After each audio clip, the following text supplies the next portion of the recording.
Government ആരും question ചെയ്യുന്നില്ല. എന്തുകൊണ്ട് സ്റ്റെറിലൈസേഷൻ പ്രോപ്പറായിട്ട് നടക്കുന്നില്ല? ഇപ്പോൾ ഇവൻ സ്റ്റെറിലൈസേഷൻ ചെയ്തു എന്ന് പറഞ്ഞ് കാത് കട്ട് ചെയ്തിരിക്കുന്ന പട്ടികൾ പോലും പ്രസവിച്ച് പലയിടത്തും കിടക്കുന്നത് നമുക്ക് കാണാൻ പറ്റുന്നില്ല. എല്ലാവരും പട്ടിയെ തല്ലി കൊല്ലുക എന്നുള്ള ഓപ്ഷനിലോട്ടാണ് ഫൈനലി വരുന്നത്. ഞാൻ 27 വർഷം കേരളത്തിൽ ജീവിച്ച ഒരാളാണ്. ഞാൻ തമിഴ്നാട്ടിലോ അല്ലെങ്കിൽ പോണ്ടിശ്ശേരിയിലോ ഇങ്ങനെ ഒരു പ്രശ്നം കണ്ടിട്ടേ ഇല്ല. ഇതുവരെയും ഒരു പട്ടി പോലും കടിച്ചെന്നോ അല്ലെങ്കിൽ ഉപദ്രവിച്ചെന്നോ ഉള്ള ന്യൂസ് അവിടെ കേട്ടിട്ടില്ല. സോ ഇവരെങ്ങനെ വരുന്നു? അവർ തെരുമൃഗങ്ങളല്ല. നമ്മുടെ വീടുകളിൽ വളർത്തിയിട്ട് കുഞ്ഞുങ്ങളുണ്ടാകുമ്പോൾ നമ്മൾ റോഡിൽ കൊണ്ടുപോയി വിടുന്നതാണ്. തെരുവ് മൃഗങ്ങളെ സംരക്ഷിക്കുന്ന ഒരു ബാർക്ക് ഇന്ത്യയുടെ ഭാഗം കൂടിയാണ്. എന്താണ് ബാർക്ക് ഇന്ത്യ? ലിയോണ എങ്ങനെ അതിലേക്ക് എത്തിപ്പെട്ടു, കൂടിച്ചേർന്നു? സോ ഇപ്പം എനിക്ക് 18 വയസ്സുള്ളപ്പോൾ മുതൽ ഞാൻ ജന്മനാ ഒരു മൃഗസ്നേഹിയാണ്. എൻ്റെ അച്ഛനും അമ്മയും റിട്ടയർഡ് ടീച്ചേഴ്സാണ്. സോ അവർക്ക് രണ്ടുപേർക്കും മൃഗങ്ങൾ മാത്രമല്ല പ്രകൃതി, ഇവനൊരു പീസ് ഓഫ് പ്ലാസ്റ്റിക് പോലെ ഒരു മിഠായി കടലാസ് പോലും റോഡിലിടരുത് എന്ന് കുഞ്ഞിലെ തൊട്ട് അങ്ങനെ പഠിപ്പിച്ച് പ്രകൃതിയോടും മൃഗങ്ങളോടും ഒക്കെ വളരെ സ്നേഹമായിട്ട് തന്നെ വളർന്നതാണ്. എനിക്കൊരു സഹോദരനുണ്ട്, ന്യൂസിലാൻഡിലാണ്. സോ അവനെ ജന്മനാ ഒരു മൃഗങ്ങളോടുള്ളൊരു സ്നേഹം താല്പര്യമൊക്കെ എനിക്ക് ഉണ്ടായിരുന്നു. സോ ഞാൻ 18 വയസ്സ് മുതൽ ഇവിടെ ഇടുക്കി SPCAയിൽ വോളണ്ടിയറായിട്ട് വർക്ക് ചെയ്യുകയാണ്. മൃഗങ്ങൾക്ക് വേണ്ടിയുള്ള ഒരു NGO ആണ്, ഗവൺമെൻറ് എയ്ഡഡ് NGO ആണ്. പിന്നീട് അതിനുശേഷം മറ്റ് പല NGOസുമായിട്ട് കണക്റ്റഡ് ആയിട്ട് വർക്ക് ചെയ്യാൻ തുടങ്ങി.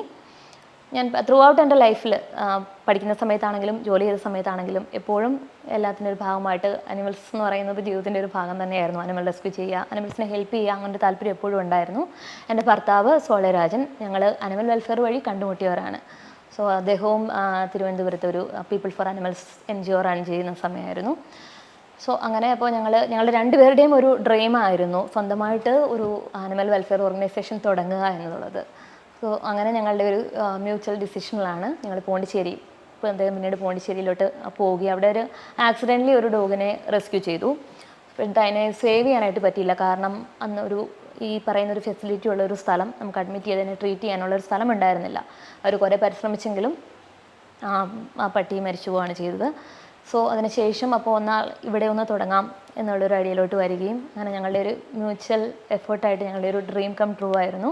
അങ്ങനെ ബാർക്ക് ഇന്ത്യ, ആ ഡോഗിൻ്റെ പേര് ബാർക്കി എന്നായിരുന്നു. അങ്ങനെ അതിൻ്റെ മെമ്മറിയിൽ ബാർക്ക് ഇന്ത്യ എന്ന് പേരിട്ട് ഒരു NGO ആണ്. ഞങ്ങൾ registered animal welfare board of ഇന്ത്യയുടെ അംഗീകാരമുള്ള ഒരു NGO ആണ്. നമ്മളവിടെ പ്രധാനമായിട്ടും ചെയ്യുന്നത് അനിമൽ റെസ്ക്യൂ ആൻഡ് ട്രീറ്റ്മെൻ്റ് ആണ്.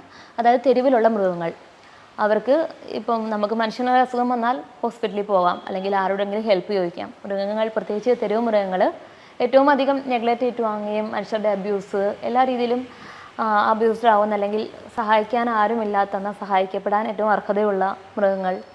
സോ അവർ സഫർ ചെയ്യുന്നു. ഇപ്പം നമ്മൾ മെയിനായിട്ടും ആക്സിഡൻ്റ് ആയിട്ടുള്ള അല്ലെങ്കിൽ വൂണ്ടഡ് ഇൻജേർഡ് ആയിട്ടുള്ള മൃഗങ്ങളെ എടുത്തുകൊണ്ട് വന്ന് ട്രീറ്റ്മെൻറ്റ് കൊടുക്കുക. നമ്മൾക്കൊരു ഹോസ്പിറ്റലുണ്ട്, റെസ്ക്യൂ സെൻ്ററുണ്ട്. ഏകദേശം 60 മുതൽ 100 വരെ മൃഗങ്ങൾ എപ്പോഴും നമ്മുടെ അടുത്ത് അഡ്മിഷനിലുണ്ടാവും. സോ മാക്സിമം 100-120 മൃഗങ്ങളെ വരെ. മൃഗങ്ങൾ എന്ന് പറഞ്ഞാൽ പട്ടി, പൂച്ച, ബേഡ്സ്, ഉടമസ്ഥരില്ലാത്ത മൃഗങ്ങൾ ഏതാണോ. ഇപ്പോൾ ഒരു പശു ഉണ്ട് നിലവിൽ. സോ ഉടമസ്ഥരില്ലാത്ത, ആരും നോക്കാനില്ലാത്ത മൃഗങ്ങളെ അഡ്മിറ്റ് ചെയ്ത് ട്രീറ്റ്മെൻറ്റ് കൊടുത്ത് അവർ റിക്കവർ ആവുന്ന വരെ ഫുഡ് കാര്യങ്ങളെല്ലാം ചെയ്ത്, ഇപ്പോൾ പട്ടി പൂച്ചയൊക്കെ ആണെങ്കിൽ വന്ധ്യംകരണം ചെയ്ത് ട്രീറ്റ്മെൻറ്റ് കഴിയുമ്പോൾ വന്ധ്യംകരണം ചെയ്ത് ഫുള്ളി വാക്സിനേറ്റ് ചെയ്ത് അവരെ എവിടെ എടുത്തോ തിരിച്ചു കൊടുക്കുക. അല്ലെങ്കിൽ പപ്പീസ് കിട്ടണൊക്കെ ആണെങ്കിൽ അവരെ അഡോപ്ഷൻ കൊടുക്കുക, വളർത്താനായിട്ട് കൊടുക്കുക. അതുപോലെ ഡെയിലി ഒരു 350 സ്ട്രൈക്സിന് ഫീഡ് ചെയ്യുന്നുണ്ട്. അവരെ സ്പോട്ടിൽ പോയിട്ട് അവർക്ക് ഫുഡ് കൊടുക്കുന്നുണ്ട്. പിന്നെ മെഡിക്കൽ ക്യാമ്പ്സ് റൂറൽ ഏരിയസിൽ പോയിട്ട് അവിടുത്തെ മൃഗങ്ങൾക്കുള്ള മെഡിക്കൽ ഹെൽപ്പ് കൊടുക്കാനായിട്ട് മെഡിക്കൽ ക്യാമ്പ്സ് ചെയ്യുന്നുണ്ട്. എഡ്യൂക്കേഷണൽ ക്ലാസ്സസ് എടുക്കുന്നുണ്ട്. അതായത് സ്കൂളുകളിൽ ഇപ്പോൾ നമ്മൾ കണ്ടാൽ, ഇപ്പോൾ കേരളത്തിലൊക്കെ ആണെങ്കിലും ഈ ഹ്യൂമൻ ആനിമൽ കോൺഫ്ലിക്ട്സ് എന്ന് പറയുന്നത് വളരെ അധികമാണ്. പ്രത്യേകിച്ച് കുട്ടികൾ വളരെയധികം കുറേ വാർത്തകളില്ലായിരുന്നു കഴിഞ്ഞ കുറച്ച് കാലമായിട്ട്. ഈ തെരുവ് മൃഗങ്ങളെ കാര്യം പറയുകയാണെങ്കിൽ എപ്പോഴും 2 വിഭാഗം ഉണ്ടാവും. ഒന്ന്, തെരുവ് മൃഗങ്ങളെ സംരക്ഷിക്കണം, മീൻസ് അവരെ പൂർണ്ണമായിട്ട് ഇവിടെ നിന്ന് തുടച്ചു നീക്കണം എന്ന് പറഞ്ഞാൽ ഒരു ഭാഗത്ത് റെസ്ക്യൂ ടീം. അപ്പോൾ ഇവർ തമ്മിലുള്ള കോൺഫ്ലിക്റ്റ് ആയിരിക്കും എപ്പോഴും ഉണ്ടാവുക. എന്താണ്, നിങ്ങൾ വീട്ടിൽ കൊണ്ടുപോയി വളർത്തിക്കോളൂ, ഞങ്ങൾക്ക് ബുദ്ധിമുട്ടാണ്.